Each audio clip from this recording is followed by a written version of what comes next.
필요합니까? 얼마나 많이 필요해요. 그 모든 것을 만들어 놓고 그 모든 것이 하나님은 아니라고 말씀하신 거죠. 거기서 빌어봐야 소용없다는 거예요. 여러분, 우리가 이처럼 뭐 금은동철, 나무, 뭐 돌을 만들어 놓고 깎아놓고 거기다가 우리가 빌 수도 있지만 우리가 그것을 우상으로 섬기는 건 우리 너무너무 잘 알아요. 왜? 봄을 아니까. 하나님께서는 그것이 없다고 말씀하셨기 때문에 그 앞에 갔다가 그 우상 섬기는 거잖아요. 우리 너무 잘 알게 됐어요. 그런데 우리 마음 가운데 섬기는 것이 있더라는 거예요. 보여지지 않는, 알 수도 없는, 무엇을 섬기는지 모르는 자기만이 아는 그런 우상을 섬기는 것이 얼마나 많이 있냐는 것입니다. 하나님 대신에 내 마음 가운데 올려놓은 것이 얼마나 많이 있습니까? 여러분 한번 돌아보세요. 하나님의 성의 생각이 먼저 납니까? 아니면 다른 것이 먼저 생각이 나십니까? 다른 것이 먼저 생각나는 그 모든 것이 우상인 줄로 믿습니다. 하나님이 먼저 생각나야 되는 거예요. 하나님께서 이끄시는 대로 우리 발걸음을 옮겨야 되는 것입니다. 그래서 우리가 또 한편으로는 우리 내면적으로 보면 자기 우상화를 가지고 있는 사람들이 있어요. 이게 우상이 되어버릴 수 있어요. 자기 우상화. 이 발동이 잘못되면요, 어디든지 가는데 자기를 존경받기를 원해요. 자기를 알아줘야 돼. 안 알아주면 기분 나빠해요. 그리고 자기가 상성에 꼭 앉아요. 예? 와서 나한테 와서 인사해줘야 되고. 그렇지 않으면 속상해요. 못 견뎌요. 자기 스스로를 우상화를 만들어가지고. 여러분 분명히 하십시오. 사람은 섬김의 대상이 아닙니다. 우리의 섬김의 대상은 오직 예수 그리스도인 줄로 믿습니다. 오직 하나님인 줄로 믿습니다. 그분만이 우리의 섬김의 대상인 거예요. 우리 인간은 어떻더라고요? 섬김의 대상이 아니고 사랑의 대상입니다. 우리는 그냥 사랑해주는 거예요. 절대 섬김의 대상이 될 수 없습니다. 그러나 우리는 언제부턴가 섬김을 받고 싶어 한다는 것입니다. 섬김을 받고 싶어요. 나를 좀 알아주기를 원해요. 그 교회 안에서 시험 드는 게 뭡니까? 목사가 오늘 나를 안 쳐다봤다는 거지. 손 한 번 안 잡아줬다는 거예요. 예. 그게 무슨 문제가 있어요? 여러분 목사 보러 나왔습니까? 아니잖아요. 하나님 보러 나오셨잖아요. 하나님과 함께하면서 동행하기 위해서 오셨잖아요. 그 이야기는 그래도 좀 잘생긴 목사가 있으니까 그럼 다행이시죠? 아무도 긍정을 안 해주시네.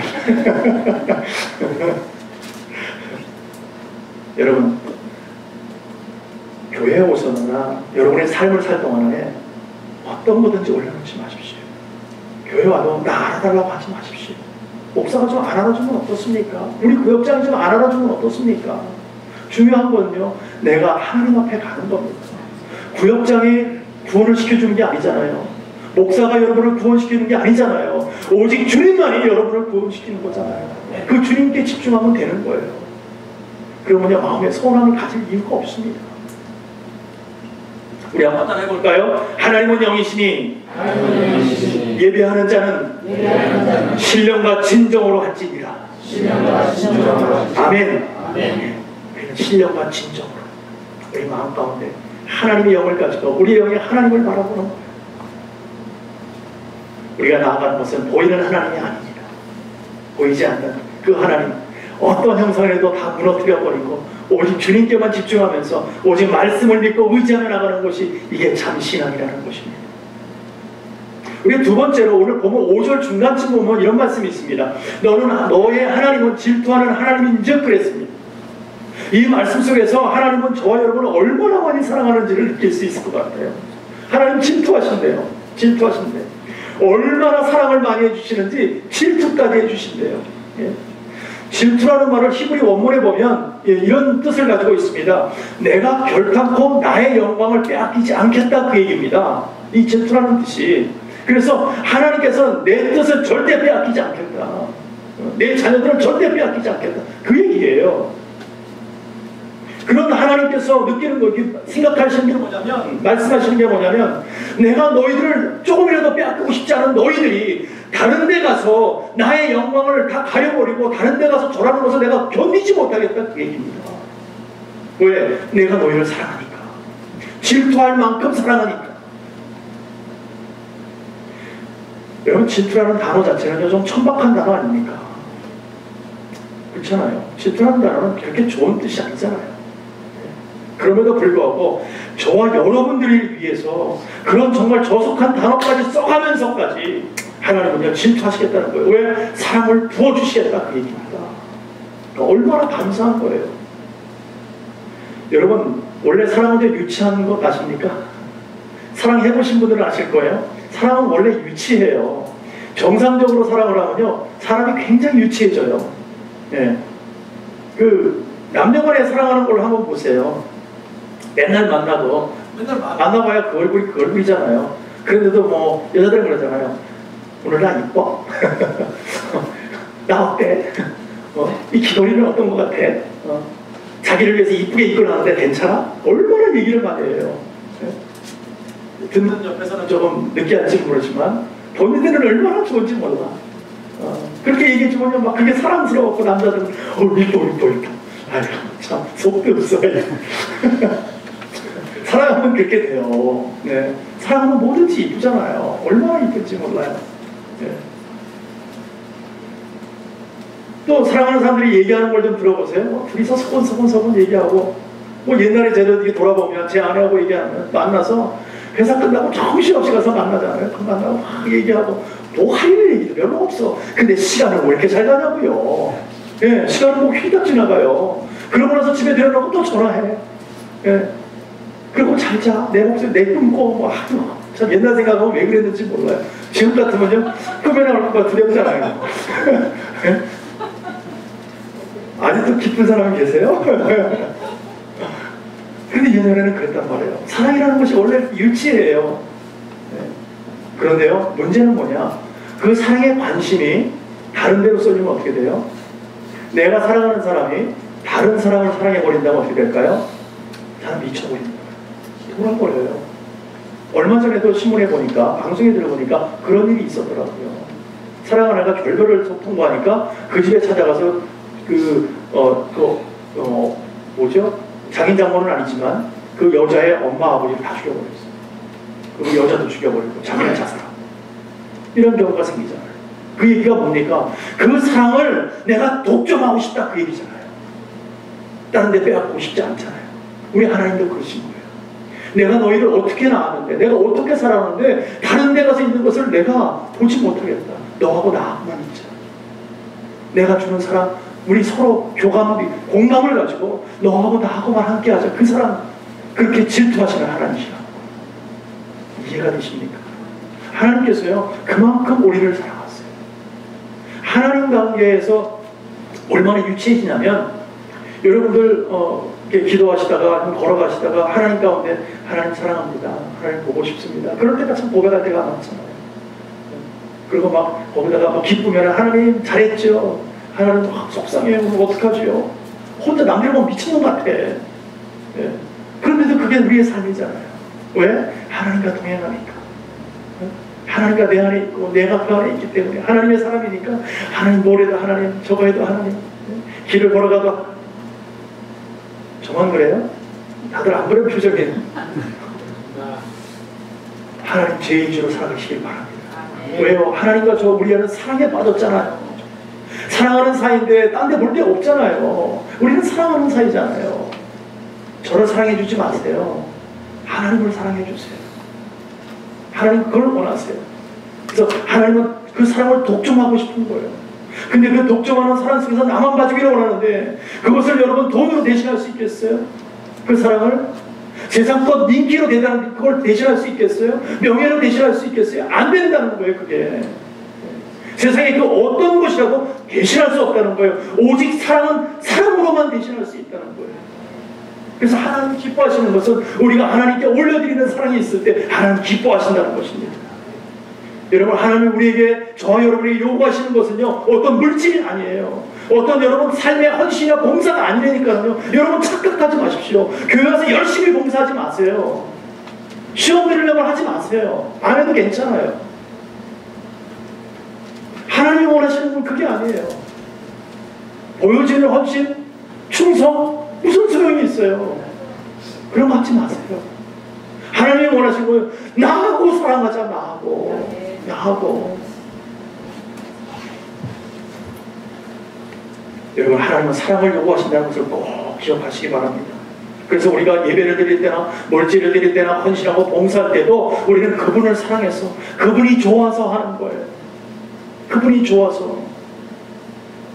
그분 때문에 하는 거예요. 교회 일찍 나와서 100km라도 한번 하는 것은 목사한테 잘 보이려고 하는 것이 아니라 그분이 좋아서, 그분 계시는 것, 우리 성도들과 함께 하는데 내가 섬겨야지, 내가 한 번이라도 닦아줘야지, 그 마음으로 하는 거예요. 저도 예전에는 그러지 못했어요.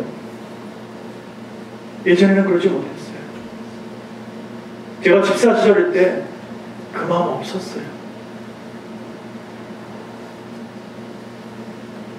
예수 안에서 주님 말하시는 것을 바로 할 때요, 얼마나 부끄러웠는지 몰랐어요. 여러분, 부끄러우면 안 되잖아요. 부끄러우라고 여러분을 만나주신 게 아니에요. 하나님께서 사랑하자고 만나주셨잖아요. 기뻐하라는 거예요. 기뻐하라는 거. 하나님은 질투하시기까지 우리를 사랑하신다는 것을 꼭 기억해 주시기 바랍니다. 오직 사랑이에요. 하나님의 사랑을 우리가 거듭해줘야 된다는 것입니다. 저와 여러분이 뜨겁게 하나님을 사랑하기를 간절히 축원합니다. 우리가 한 가지 더 있는데요, 5절 중간 이하에 보면 나를 미워하는 자의 죄를 갚되 아비로부터 아들에게로 3세대까지 이르게 하거니와 나를 사랑하고 내 계명을 지키는 자에게는 1000대까지 은혜를 베풀어 주시겠다고 말하고 있습니다. 이 말씀은 하나님 앞에 올바로 예배 잘 드리면, 하나님과 사랑을 깊이 나누면 내가 축복해 주겠다, 그 얘기입니다. 하나님 앞에 예배를 그러나 잘못 드리고 하나님을 기쁘게 하지 아니하고 하나님을 슬프게 하면 내가 저주하겠다, 그 얘기. 얼마나 무서운 말이 써 있는지 몰라요. 여기서 우리가 두 가지를 알 수 있는 거는요, 첫 번째는 저와 여러분의 삶이 오늘 삶으로 끝나는 것이 아니라는 겁니다. 하나님 부르시는 그날까지 살아가야 할 텐데, 하나님 안에서 어떻게 살아가느냐, 우리가 끝날 때 하나님 앞에 서서 그것을 분명히 계산할 날이 있는데, 그 계산할 것을 기억하라는 거예요. 그 계산할 것을 분명히 기억해서 우리가 우리 자녀들에게 어떻게 할 것인가, 내가 돈을 물려줄 것인가, 신앙을 물려줘서 1000대까지 복을 받게 할 것인가, 무엇인가를 분명히 기억하라는 것입니다. 두 번째는요, 내 삶 가운데 내 자녀가 잘 될 수 있고, 내가 어떻게 신앙생활 하느냐에 따라서 내 자녀가 축복받을 수도 있고 내 자녀가 저주받을 수도 있다는 사실입니다. 오늘 말씀이 그렇잖아요. 물론 개개인마다 우리 자녀도 하나님을 만나야만 천국 갈 줄로 믿습니다.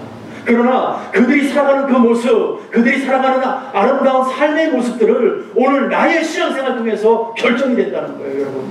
여러분 어떻게 신앙생활 하시겠어요? 여러분들의 자녀를 사랑하십니까? 그러면 여러분들은 오늘 어떻게 신앙생활 하시겠어요? 자녀들이 1000대까지 복을 받기를 원하십니까? 그러면 여러분 오늘 어떻게 신앙생활 해야 되겠습니까? 오늘 하나님께서 말씀하시잖아요. 내 자녀 싫어하고 밀어내는 자녀 부모가 어디 있습니까? 다 사랑해요. 저도 내 자녀들은 사랑합니다. 고슴도치도 자기 자녀는 사랑한다고 하잖아요. 원초적인 사랑은요, 동물들도 있어요. 그러나 우리 원초적인 사랑을 하는 사람들이 아니잖아요. 우리의 사랑은요, 정말 대물림이 됐으면 좋겠다는 거죠. 하나님께서 나를 사랑하고 내 계명을 지키는 자에게는 1000대까지 은혜를 베풀어 주시겠다는 거예요. 1000대 전에 우리 주님 오실 거예요. 그러면 계속해서 우리는 주 안에 있는, 아유 할렐루야, 얼마나 좋아요. 우리 자녀들이 주 안에 있는 거예요. 이거보다 행복한 것이 어디 있습니까? 내 후손이 복을 받는 데는데 오늘 우리 어떻게 신앙생활을 해야 되겠어요? 여러분 성경에 보면요, 부모님들이 예수를 주님을 잘 믿어서 하나님을 잘 믿어 덕본 경우가, 자녀들이 덕본 경우가 참 많이 나와 있어요. 오늘 말씀에서도 보면 나는 아브라함의 하나님이여 이삭의 하나님이여 야곱의 하나님이라고 말하는 그 뜻이 뭡니까? 너희 조상 아브라함 때문에 내가 너를 사랑했다는 거죠. 너희 조상 이삭 때문에 내가 축복하고 너희 조상 야곱 때문에 너를 출애굽시켰다고 그 말씀하시는 겁니다. 누구 때문에? 너희 조상 때문에.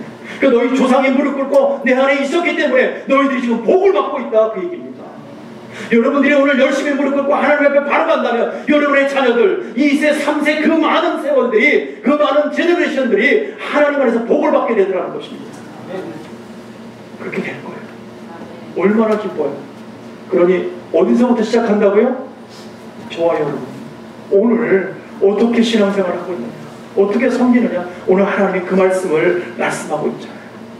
하나님이 올려 계시는 곳에 하나님을 정말 올려드리고 우리가 정말 신령과 진정으로 예배드리고 하나님을 바라보고 나아갈 때에 하나님께서 우리에게 천대까지 복을 주시겠다는 거예요. 그러나 하나님이 원치 않은 곳에 하나님께서 분명 우리를 알게 하셨는데 불구하고 거기다가 우상을 만들어 놓고 거기다가 비워버린다면 하나님께서 뭐라 그래요?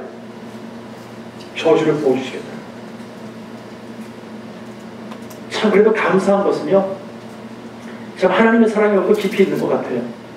그렇게 해도 3, 4대까지 그냥 안 갔다는 거예요.